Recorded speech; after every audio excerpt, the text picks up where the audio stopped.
मेरे शरीर में ताकत की खुजली मच रही है, और आओ मेरे साथ में युद्ध करो, लड़ाई करो। तो नारद जी ने कहा देखो हिरणाक्ष, मेरे से तो तुम राम कथा करा लो, भागवत करा लो, कीर्तन करा लो, सत्संग करा लो, ये मुझे करना आता है, मुझे लड़ाई करनी नहीं आती है।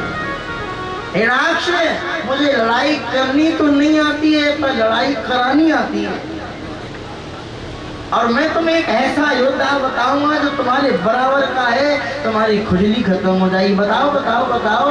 तो नारद जी ने कहा चले जाओ, पाताल लोक में अभी अभी भगवान बारह का अवतार हुआ है, दांतों पर पृथ्वी रख करके ला रहे होंगे, उन्हीं से भिड़ जाना, वो तुम्हारी खुजली जड़ से खत्म कर देंगे। हिरणाक्ष गया है तो देखा 12 भगवान दांतों के ऊपर पृथ्वी रख कर के ला रहे थे। 12 को देकर उसने गाली दी, हे सुकर रूपधारी सुराधम, तू लुक करके छुप करके मेरे दैत्यों को मार डालता है, उन्हें खत्म कर देता है, आज तुझे छोड़ूंगा नहीं। जब गाली दी तो भगवान ने गाली का जवाब गाली से ही दिया, हाँ हाँ सचमुच हम जंगली जीव हैं, पर तुम्हारे जैसे ग्राम सिंहों को ढूंढ रहे हैं। ग्राम सिंह कहते हैं डीओजी डॉग, डॉग माने कुत्ता, और जैसे ही कुत्ता कहा तो हिरणाक्ष चिढ़ गया, 12 भगवान को झपटा।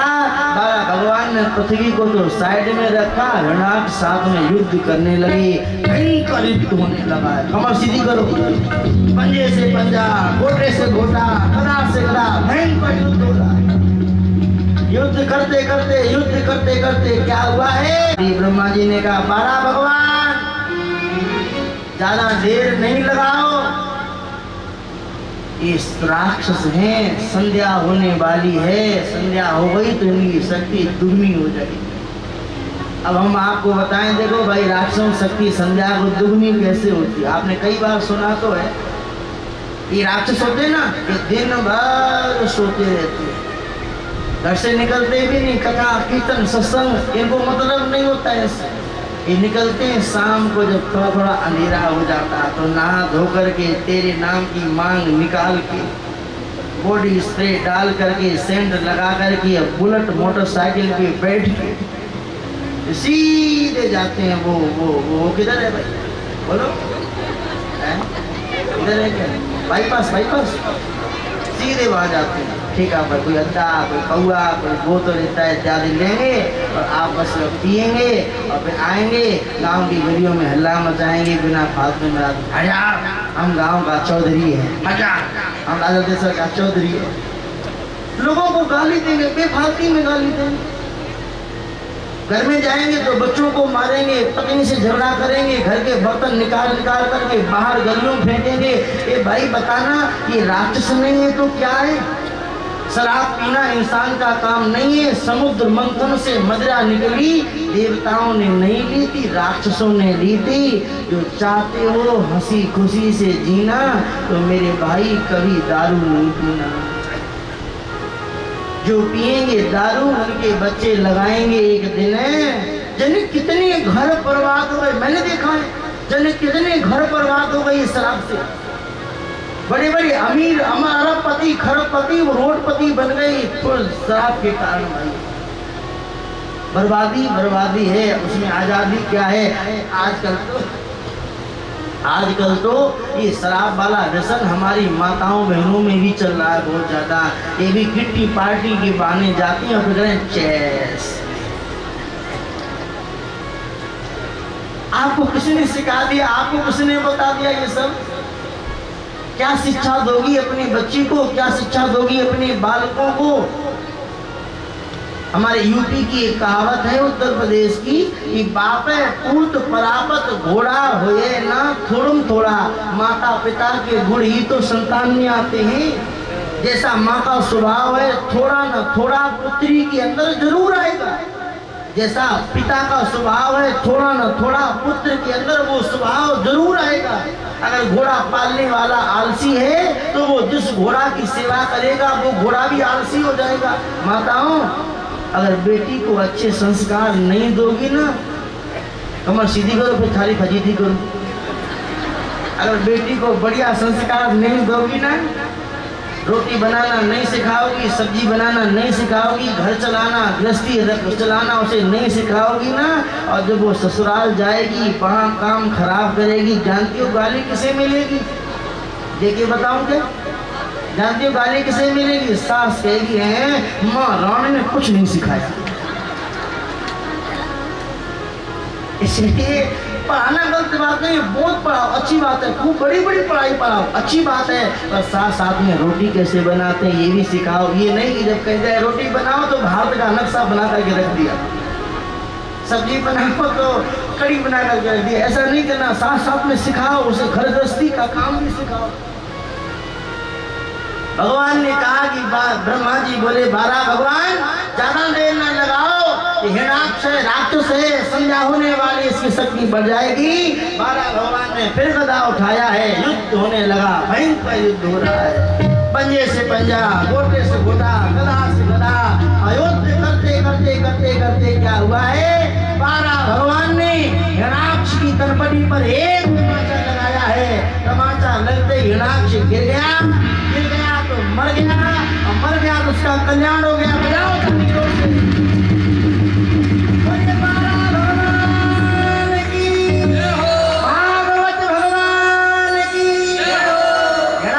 उद्धार हो गया है, कल्याण हो गया, पृथ्वी का भी उद्धार हुआ। तो शत्रुपा के गर्भ से 2 बालक और 3 कन्याओं ने जन्म लिया। 2 बालक कौन कौन है? प्रियव्रत और उत्तानपाद। 3 कन्याएं आकृति, प्रसूति, देवभूति नाम की 3 कन्याओं ने जन्म लिया। ब्रह्मा जी आए और कहा कि बेटा बहुत बढ़िया, तुमने हमारा कहना माना। फिर ब्रह्मा जी गए हैं कर्दम ऋषि के पास। का कर्दम, मनु ने मेरा कहना माना है और उसने विवाह कर लिया, तुम भी मेरा कहना मानो, विवाह कर लो, संसार आगे बढ़ाने में मेरी सहायता करो। ब्रह्मा जी जब इतना कह के चले गए तो कर्दम ऋषि तब आंख बंद करके तपस्या करने बैठ गए, और कर्दम ऋषि ने 10,000 वर्षों तक तपस्या करी। कितने वर्षों तक बोलो? 10,000 वर्षों तक तपस्या करी। एकाएक इनके सामने शंख, चक्र, गदा, पद्म लेकर के भगवान विष्णु प्रकट हो गए।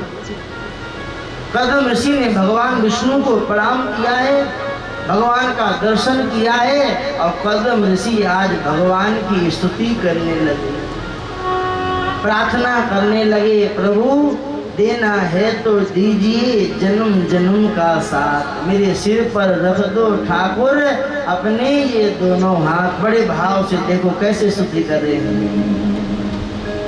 मेरे सिर पर रख दो ठाकुर अपने ये दोनों हाथ, देना हो तो दीजिए जन्म जन्म का साथ, देना हो तो दीजिए जन्म जन्म का साथ, हो देना हो तो दीजिए जन्म जन्म का साथ, हो देना हो तो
क्या मांगे। मेरे जीवन में अब कर दो, मेरे जीवन में अब कर दो, मेरे जीवन में अब कर दो, मेरे जीवन में अब कर दो।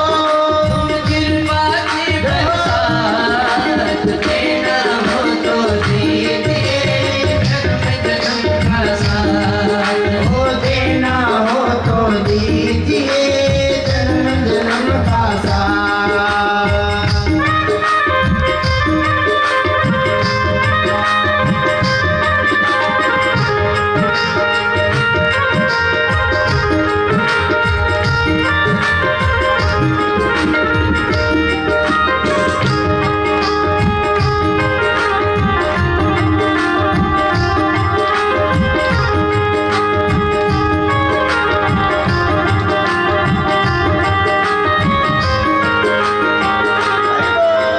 शाम तेरे चरणों की धूली धन दौलत से महंगी है।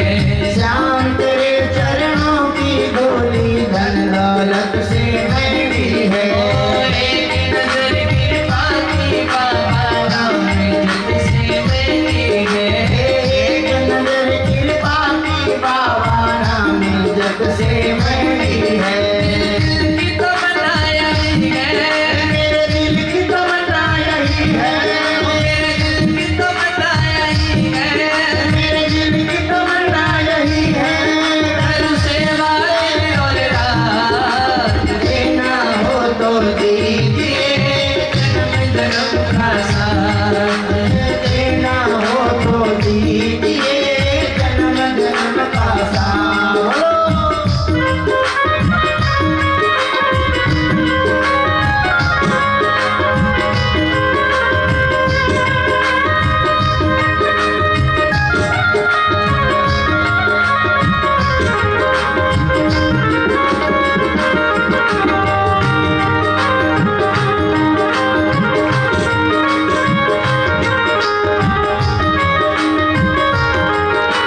झुलस रहे हैं गम की धूप में, प्यारी मैया कर दो ना।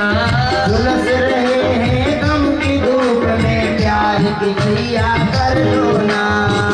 माझी के नाव चले ना, अब पतवार पकड़ लो ना। बिन माझी के नाव चले ना, अब पतवार पकड़ लो ना। मेरा रास्ता रोशन कर दो, मेरा जीवन रोशन कर दो, मेरा रास्ता रोशन कर दो। मेरा जीवन रोशन कर दो। छाई अंधियारी रात, देना हो तो दीजिए जन्म जन्म का साथ। बाबा देना हो तो दीजिए जन्म जन्म का साथ। जाओ ताली जाओ।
भगवान की ऐसे भैया प्रार्थना करी, भगवान प्रसन्न हो गए। ब्रह्मद्रोही वरदान मांगो।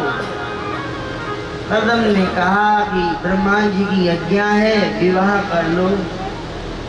तो हम चाहते हैं कोई हमारे अनुरूप ही कन्या हो, वो बताओ। ये नहीं कि कोई विपरीत कन्या चाहिए, जो हमारे भजन में सहायक बने, जो भजन में सहायता करे, ऐसी कोई कन्या है तो बताओ। भगवान ने कहा कर्दम हमने लिए तुम्हारे लिए पहले से देख रखी है। मनु और शत्रुपा की कन्या है जिनका नाम है देवभूति। क्या नाम है माताएं, बोले जोर से। आज के तीसरे दिन राजा मनु अपनी कन्या देवभूति को तुम्हारे पास लाएंगे, विवाह का प्रस्ताव रखेंगे। तुम देवभूति को स्वीकार कर लेना, वो धर्म को जानने वाली है। और कर्दम हम भी तुम्हारे यहाँ पुत्र बन करके आएंगे। भगवान यूं कह करके चले। सरस्वती नदी के किनारे बिंदुसर तीर्थ में कर्दम ऋषि रहते हैं। इंतजार करने लगे। तीसरा दिन आ गया। राजा मनु शतरूपा अपनी कन्या देवभूति को लेकर के आए। तीनों ने कर्दम ऋषि को पहले प्रणाम किया है। आगे देखो भाई, बहुत चित्त एकाग्र करो और बात सुन। थोड़ी देर की बात और।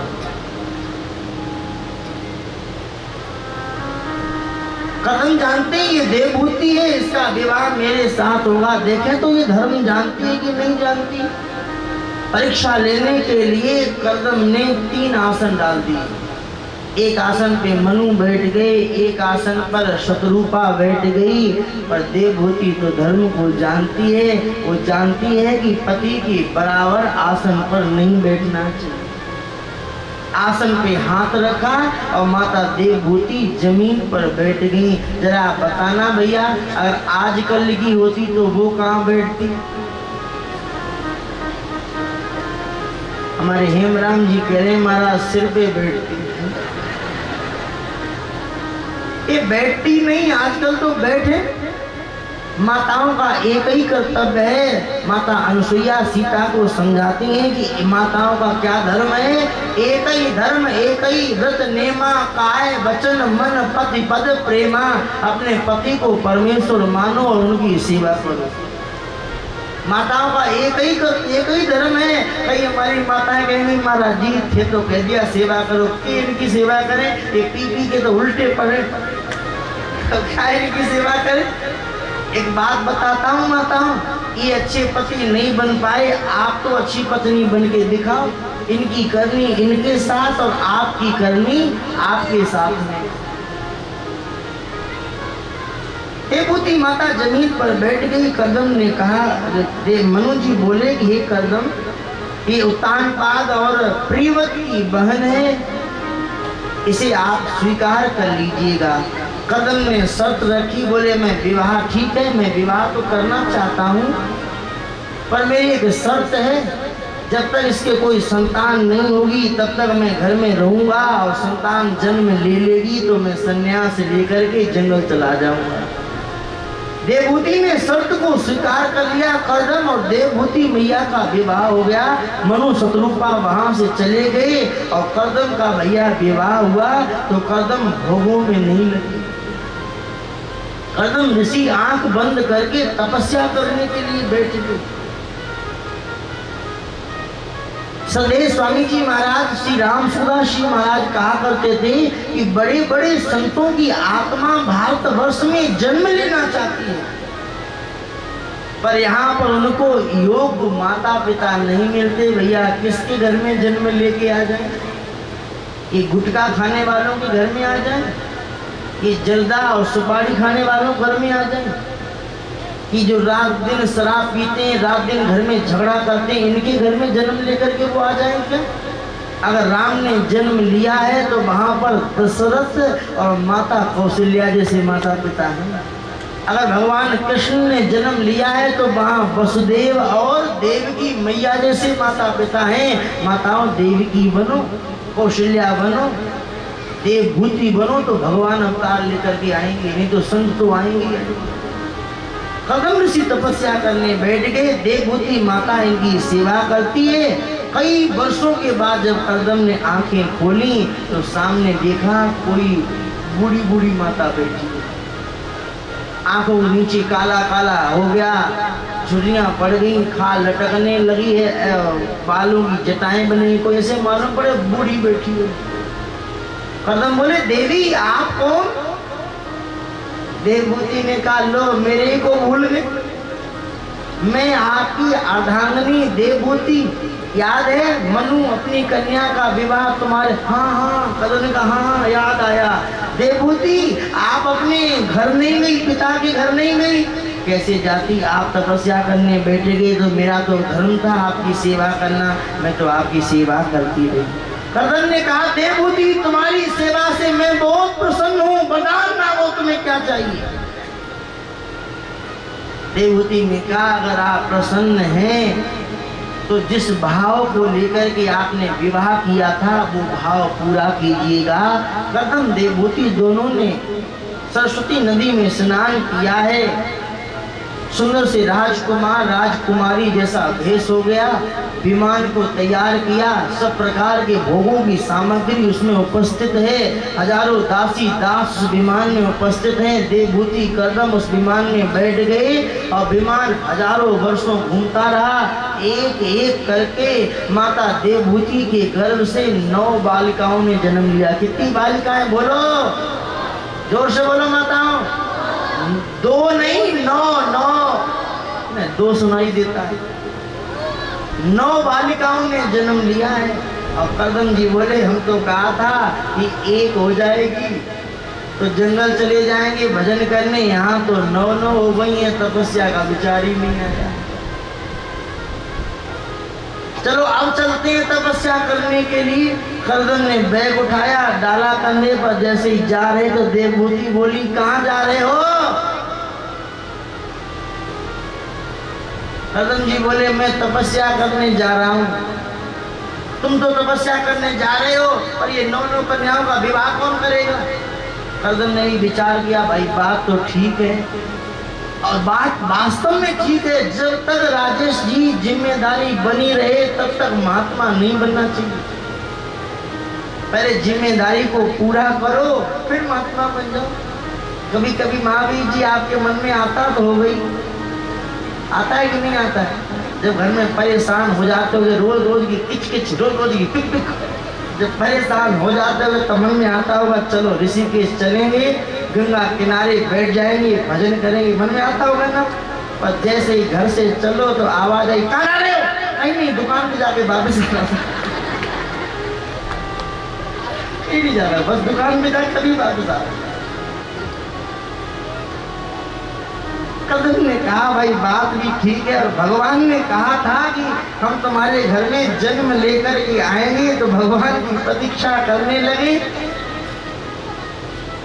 देवभूति मैया के गर्भ में भगवान आ गए। देवभूति मैया के गर्भ में भगवान आ गए। भाई भगवान के अवतार का समय आ गया। देखते देखते देवभूति मैया के गर्भ से कपिल भगवान ने अवतार लिया है। बोले कपिल भगवान की। कपिल भगवान ने अवतार लिया, कपिल भगवान का जन्म हो गया। ब्रह्मा जी आए, बोले बेटा कर्दम तुमने मेरी बात मानी, एक बात और मानो, तुम्हारे ये 9 कन्याएं हैं और मेरे साथ ये 9 ऋषि आए हैं। इन 9 कन्याओं का विवाह इन 9 महात्माओं के साथ कर दो। कर्दम ऋषि ने 9 कन्याओं का विवाह 9 महात्माओं के साथ कर दिया। कपिल भगवान को प्रणाम करके कर्दम ऋषि तो वहां से तपस्या करने के लिए चले गए। थोड़े ही समय में इन्होंने मोक्ष को प्राप्त कर लिया है। जब कर्दम ऋषि चले गए तो एक दिन देवभूति मैया ने कपिल को स्नान कराया, कपिल को आसन पर बिठाया और कपिल से प्रश्न किया है। माताओं क्या सुंदर प्रसंग है, कभी समय मिले तो आप भागवत के तृतीय स्कंद को पढ़ना। मेरे पास थोड़ा समय का अभाव है, नहीं तो विस्तार से सुनाता। देवभूति माता ने प्रश्न किया कि हे कपिल, जीव के बंधन और मोक्ष का क्या कारण है?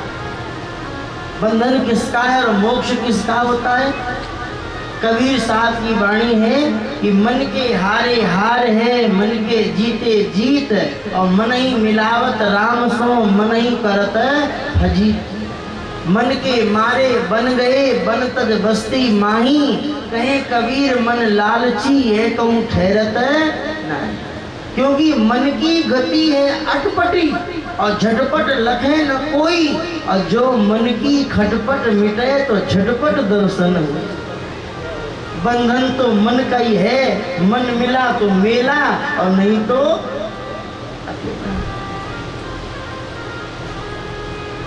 कपिल भगवान ने देवभूति मैया को ज्ञान दिया है और भक्त के बारे में बताया। मैया 4 प्रकार के भगत होते हैं, 9 प्रकार की भक्ति होती है, इत्यादि इत्यादि। जीव कैसे माँ के गर्भ में आता है, कैसे इसकी आगे की क्रिया होती है, अपने कर्मों के अनुसार ये फल पाता है। देवभूति माता को ज्ञान दिया और देवभूति मैया प्रेम की 10वीं अवस्था को पाया है और नदी बनकर के गई। कदम की जो 9 कन्याएं थी, उन 9 कन्याओं का विवाह बड़े बड़े महात्माओं के साथ में हुआ। सबकी कथा है अपनी अपनी जगह, पर जब पतिव्रता माताओं का नाम लिया जाता है तो सबसे पहले कदम की कन्या माता सुइया का नाम आता है, जो अत्रि की पत्नी। कितनी बड़ी भैया पतिव्रता है, जरा सुनना बात। एक बार चित्रकूट के जंगलों में बारिश होना ही बंद हुआ। अत्रि जी आंख बंद किए समाधि में बैठे थे। माता अनुसुईया इनकी सेवा में थी। जितने भी महात्मा चित्रकूट के जंगल में रहते थे, सब जंगल छोड़ करके अन्य जगह तपस्या करने चले गए। कई वर्षों के बाद जब अत्रि ने आंखें खोली तो कहा, देवी अनुसुईया जल पिलाओ, प्यास लगी है।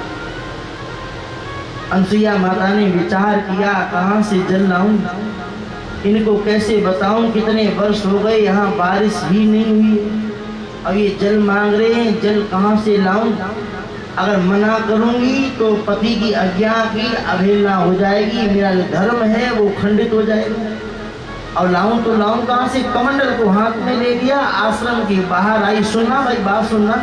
आश्रम के बाहर आई, आकाश की ओर देखा, माता अनुसुईया ने हाथ जोड़े, कहा कि हे प्रभु, अगर मैं मन वचन कर्म से अपने पति को परमेश्वर माना है, सेवा करी है, स्वप्न में भी परपुरुष का चिंतन नहीं किया है, तो अभी अभी यहाँ से नदी प्रकट हो जाए। कहने मात्र की देर थी कि चित्रकूट के जंगलों से अनुसुईया आश्रम से मंदाकिनी गंगा प्रकट हो गई है।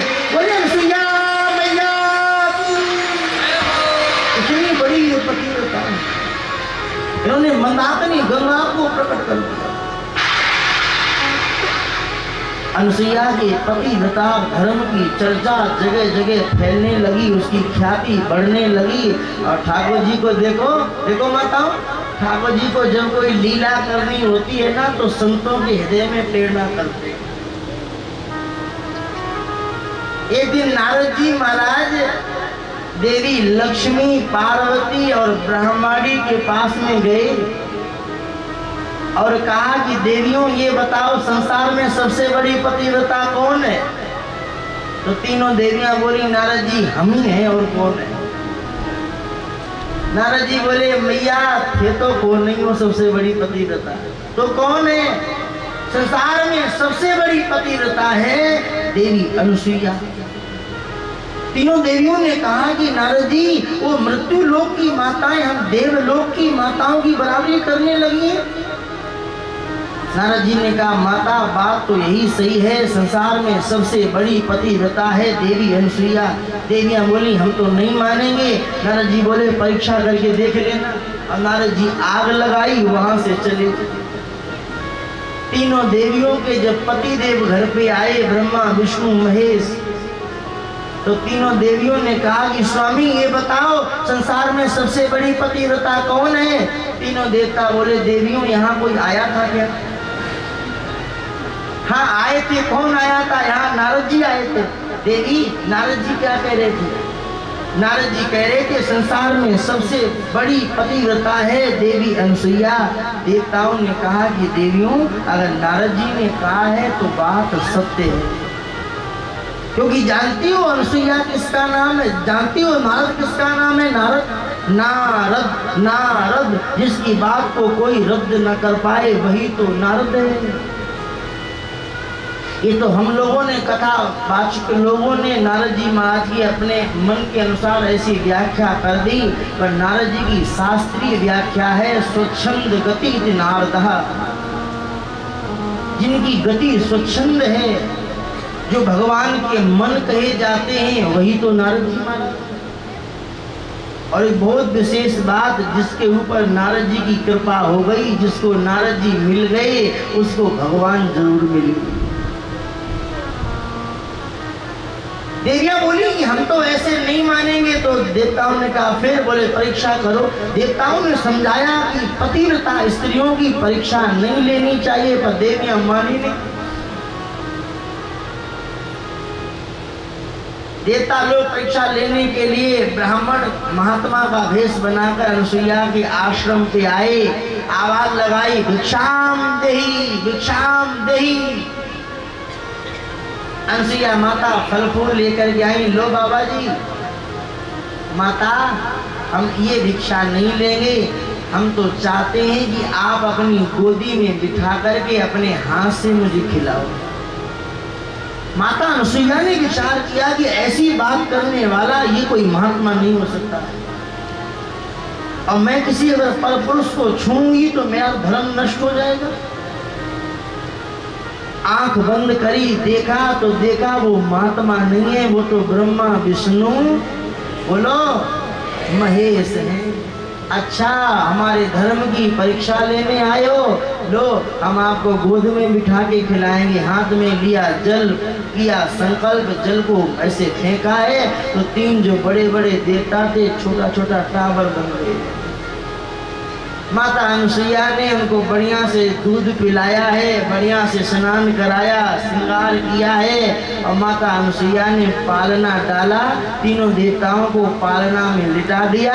तीनों देवता आज बालक बने, पालना में झूला झूल रहे हैं, और देवियां गा रही हैं, अनसुईया माता भी गा रही है। एक भजन बहुत प्रचलित है, थोड़ा सा गा लो फिर आगे बढ़ते हैं। माता अनसुईया ने डाल दिया पालना, माता अनसुईया जी ने डाल दिया पालना, माता अनसुईया जी ने डाल दिया पालना। झूल रहे तीनों देव बन करके लालना, झूल रहे तीनों देव बन करके लालना। माता अनसुईया जी ने डाल दिया पालना, माता अनसुईया जी ने डाल दिया पालना।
जी ने डाल दिया पालना, झूल रहे तीनों देव बन करके लालना, झूल रहे तीनों देव बन करके लालना। बोलो भागवत भगवान की जय हो। एक बार जोर से बोलो, आप जोर से बोलते हो तो मेरी बैटरी चार्ज हो जाती है। एक बार जोर से बोलो, बोलो भागवत भगवान की। तुम माता अनसुईया जी ने डाल दिया पालना, झूल रहे तीनों देव बन करके लालना। माता अनसुईया ने पालना डाल दिया, ठाकुर जी झूला झूल रहे, उधर सुबह से शाम हो गई, देवता लोग घर पे नहीं पहुंचे। देवियां बड़ी चिंता में, आए क्यों नहीं, आए क्यों नहीं। इतने में नारद जी आ गए। नारद जी ने कहा देवियों क्या बात है। देवियों ने कहा कि वो आए नहीं अभी, स्वामी पता नहीं कहाँ चले गए। तो नारद जी ने कहा वो तो अनसुईया मैया की कुटिया में पालना में लेटे अपनो अपनो अंगूठा चूसे और झूला झूले। अंगूठा चूसे, आ जाके देखो। तीनों देवियां ब्राह्मणी का भेष बना करके आई, तो क्या देखा है कि तीनों छोटा छोटा सा बालक बना, पाला में लेटा अपना अपना अंगूठा चूस रहा।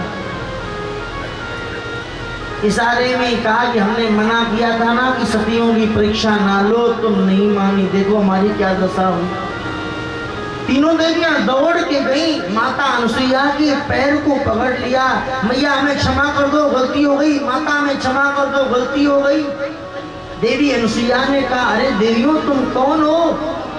तो तीनों देवियां बोली माता हम तो थारी बीरनी है।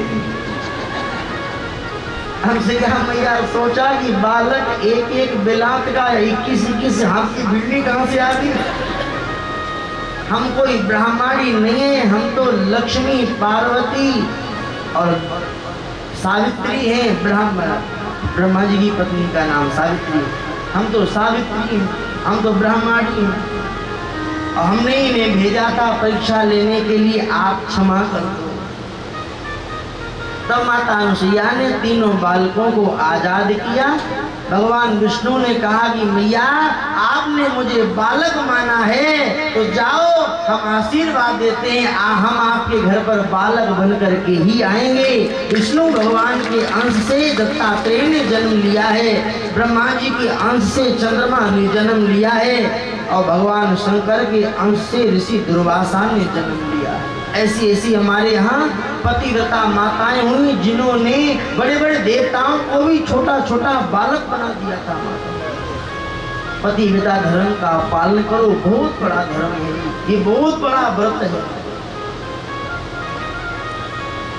राजा मनु की जो दूसरी कन्या है जिसका नाम था अकृति, इसका विवाह हुआ है रुचि प्रजापति के साथ और अकृति के गर्भ से यज्ञ भगवान ने जन्म लिया। यज्ञ की पत्नी का नाम है दक्षिणा। प्रणाम किया। इसे किस बात का अहंकार आ गया।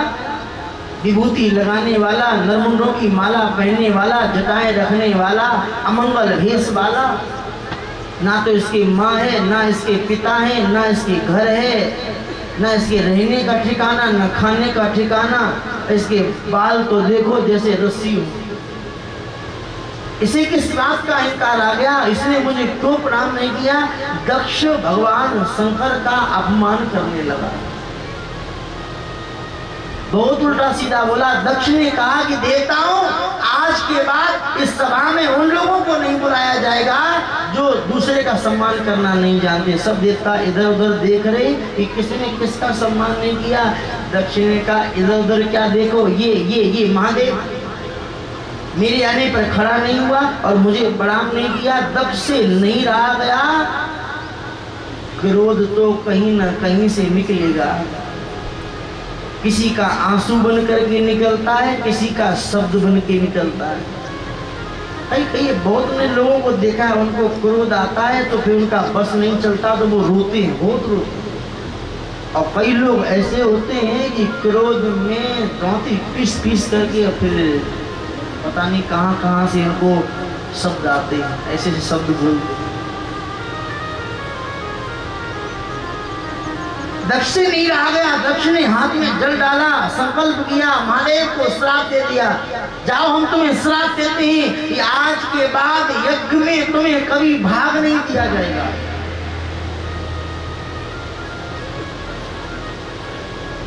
भगवान शंकर तो समाधि में बैठे थे, चाहे कोई अपमान करे चाहे सम्मान करे, उन्हें कोई चिंता ही नहीं थी। ध्यान से सुनना बात, जो अपमान को भी पचा सकता है और सम्मान को भी पचा सकता है वही तो महादेव है। आजकल हमारे युवा लोग और बहुत सारे नास्तिक क्या कहते हैं कि शंकर भगवान को दूध क्यों चढ़ाते हो, इतना दूध किसी गरीब को पिला दो, ऐसे बोलते हैं बहुत सारे लोग। प्रथम बात तो भैया वो तो हमारी इच्छा है, हम चाहे शिवलिंग पे चढ़ाएं चाहे हम गरीब को पिलाएं। और दूसरा इसका जवाब ये है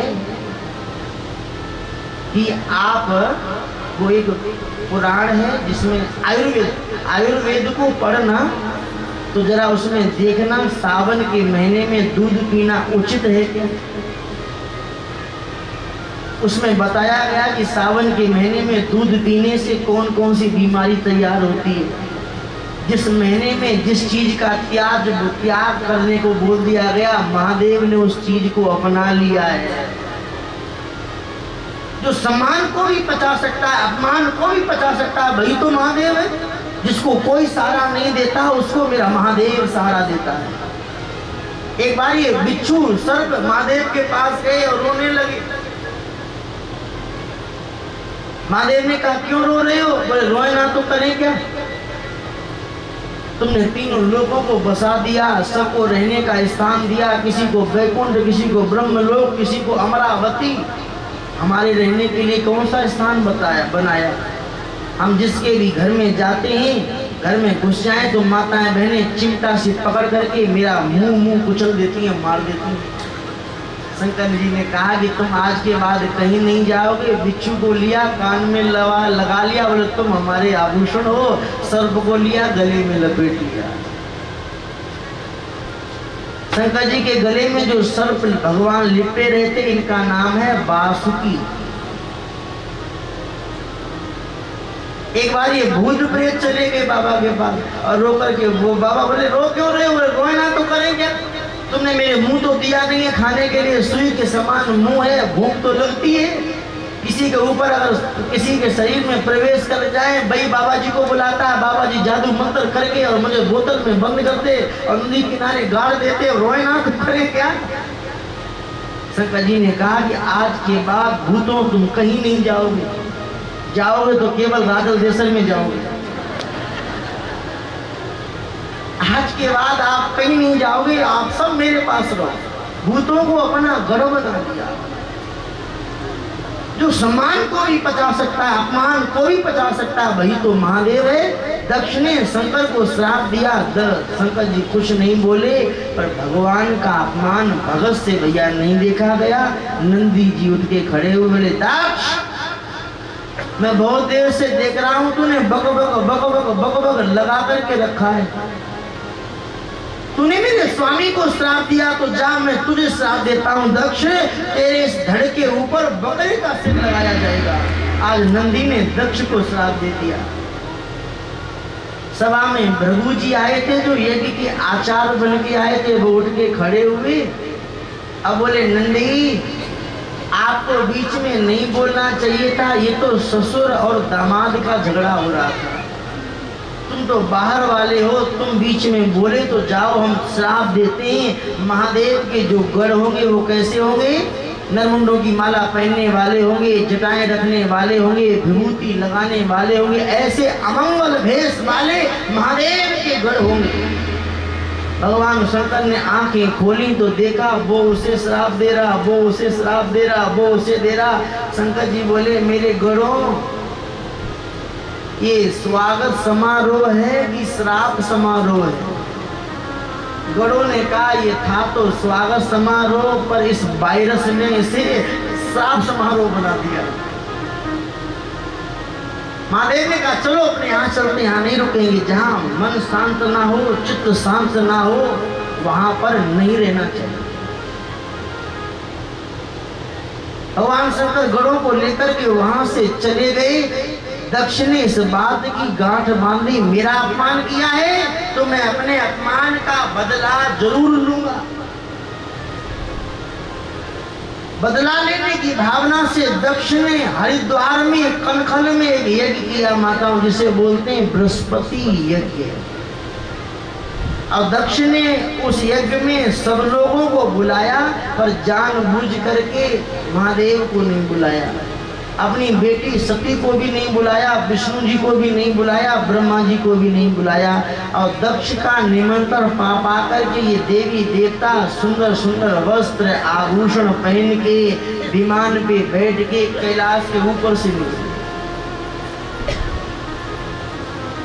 माता सती ने देवी देवताओं को जाते हुए देखा तो आई और बोले, देवियों आप कहाँ जा रही हो? तो देवियों ने, कई लोग समाज में होता है जो दूसरे को जलाता है, बहुत लोग समाज में होता है। वो मान लो किसी के लड़के का विवाह है और उसने आपको नहीं बुलाया, आपके पड़ोसी को बुलाया, तो जब पड़ोसी आएगा ना सज धज करके, वो उसके लड़के के विवाह में जाने से पहले एक बार तुम्हारे घर जरूर आएगा जले पर नमक लगाने। बहुत लोग समाज में ऐसा होता है, इन लोगों से बच करके रहना चाहिए। देवी देवताओं ने कहा, सती हम तो तुम्हारे पिता के यज्ञ में जा रहे हैं भाग लेने, तुम नहीं चलोगी? सती ने कहा, मेरे पिता के यहाँ यज्ञ और मेरे को नहीं पता, चलो चलो तुम आगे चलो, मैं लारे लारे अभी आती हूँ। देवी देवता तो चले गए वहां से। माता सती गई शंकर जी के पास, अब बोली, स्वामी स्वामी तुम्हारे पिता ससुर जी के यहाँ पर यज्ञ है, आप चलोगे नहीं? महादेव ने कहा कि सती बगैर बुलाए नहीं जाना चाहिए, बगैर बुलाए जाने से सम्मान नहीं होता है, अपमान होता है। मेरे बैर के कारण तुम्हारे पिता ने सब देवी देवताओं को बुलाया, तुम्हें भी बुला दिया, मुझे भी बुला दिया, मैं बगैर बुलाए नहीं जाऊंगा। सती माता ने एक बहुत नीति की बात कही कि स्वामी अगर माता पिता गुरु मित्र इनके यहाँ से बुलावा ना आए तो बगैर बुलाए भी जाना चाहिए। भगवान की कथा कहीं हो रही हो तो वहाँ से बुलावा ना आए, बगैर बुलाए चले जाना चाहिए। शंकर भगवान ने कहा, सती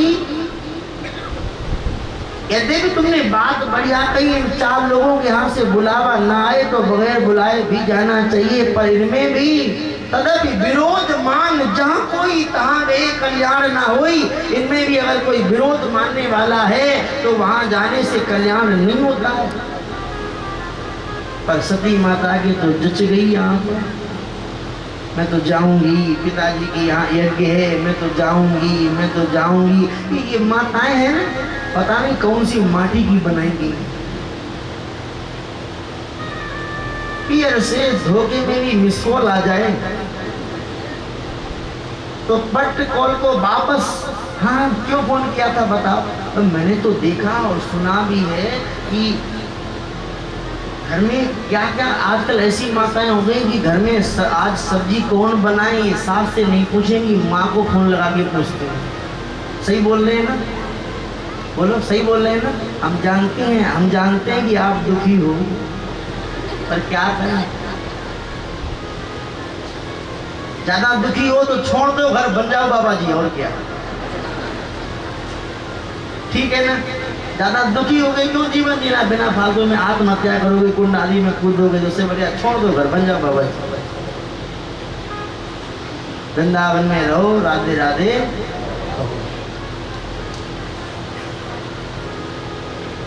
सती माता तो कही नहीं मैं तो जाऊंगी, मैं तो जाऊंगी। कहीं ऐसे पियर से आ गया फोन, मैं तो जाऊंगी, मैं तो। एक बात बताना बताऊं, आपका विवाह हो गया, विवाह होकर के आप ससुराल में आ गई, बीमार हो तो इलाज कौन कराता है? तुम्हारे पति कराते, ससुराल वाले कराते। एक बढ़िया बढ़िया वस्त्र, बढ़िया बढ़िया आभूषण पहनने को कौन देता है? तुम्हारे ससुराल वाले, तुम्हारे पति देव देते। मरोगी तो शमशान लेके कौन जाएगा?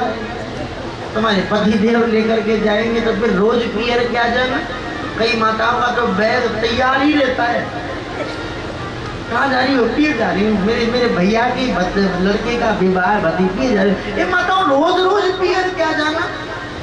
हम रोज रोज जाने से सम्मान नहीं होता है। पियर जाया करो। मैं बताता हूँ कितने दिनों में जाओ, कमर सीधी करो, कम से कम 25 साल में एक बार, रोज नहीं, ठीक है ना भाई? कम से कम इतने दिनों में जाया करो, तो वहाँ बहुत सम्मान होगा। सती तो मैं तो जाऊंगी, मैं तो जाऊंगी। महादेव ने कहा जाओगी तो जाओ। भगवान शंकर आंखें बंद कर ली, सती जाने लगी। महादेव ने आंखें बंद करी, जा रही है, जा रही है। सती गेट पे पहुंची, मैं जाऊंगी तो ये नाराज हो जाएंगे, लौट के पुनः वापस आई। महादेव ने धीरे से आंखें खोल दी, बोले आ रही है, आ रही है। कभी जाए कभी आए, कभी जाए कभी आए, दुविधा में दोनों गए, माया मिली ना राम। महादेव ने कहा ये तो जाएगी, मानेगी नहीं, और अब जाएगी तो लौट करके दोबारा नहीं आएगी। सती यहाँ आओ। सती आई, पास में जाओगी?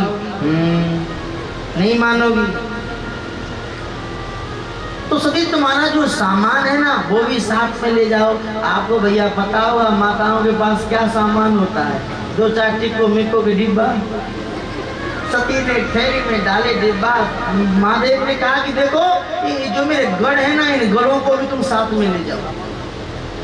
2-4 गढ़ों को साथ में लेकर के देवी सती जैसे ही दक्ष के यज्ञ में पहुंची हैं, सती माता की बहनें मिली तो सती मैया का अपमान करने को हो। सती आ गई, अकेले अकेले आइए, हमारे जीजा जी नहीं लाई, जीजा जी कटे सांप लटकाए बैठे होंगे, ऐसे अपमान करने लगे।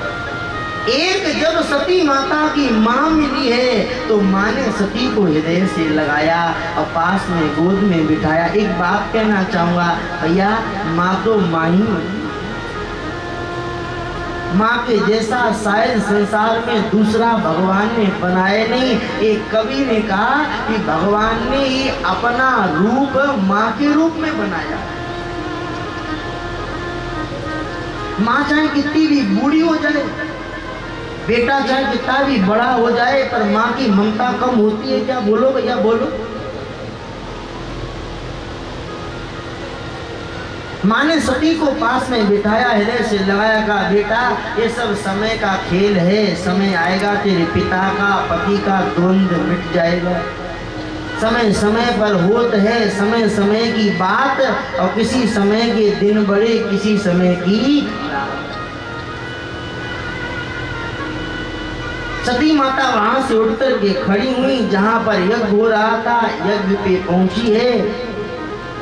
तो सती ने वहां पर देखा कि दक्ष ने सती की ओर से मुंह फेरिया। माताओं, आप माँ हो, आप समझ सकती हो, आप किसी की बेटी हो, किसी की बहन हो, आप समझ सकती हो। आप अगर अपने पियर जाओ और आपका पिता आपकी तरफ से मुंह फेर ले तो दुख नहीं होगा क्या? सती को बहुत दुख हुआ है, मेरे पिता ने मेरी ओर से मुंह घुमा लिया। सती माता ने देखा कि सभा में सब देवताओं के बैठने का स्थान भी बनाया गया है, पर मेरे महादेव, मेरे पति के बैठने का कोई स्थान नहीं बनाया गया। सती को बहुत क्रोध आया और सती ने क्रोध में ही सभा को डांटा। अरे संत ऐसा कहते हैं कि जहाँ पर महादेव का अपमान किया जा रहा हो, जहाँ पर हमारे शास्त्र की निंदा करी जा रही हो, जहाँ संतों का अपमान किया जा रहा हो, तुम्हारा बस चले तो अपमान करने वाले की छाती पर बैठ जाओ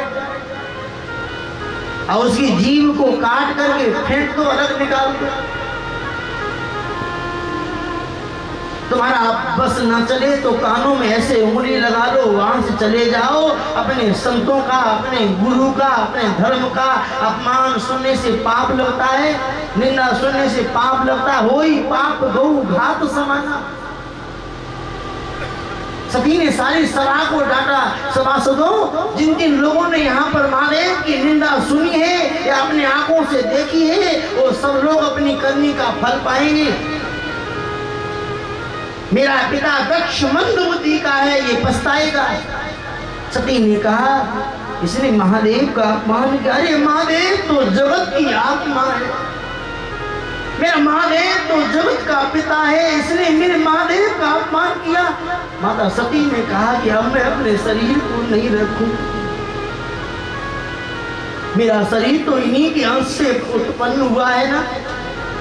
माता सती वहीं आसन लगा के बैठ गई, योगा अग्नि प्रकट हुई। थोड़ी देर में सती का शरीर धुधु धुधु कर दिया। जैसे ही देवी सती का मरण हुआ, भगवान शंकर के गण यज्ञ को विध्वंस करने लगे।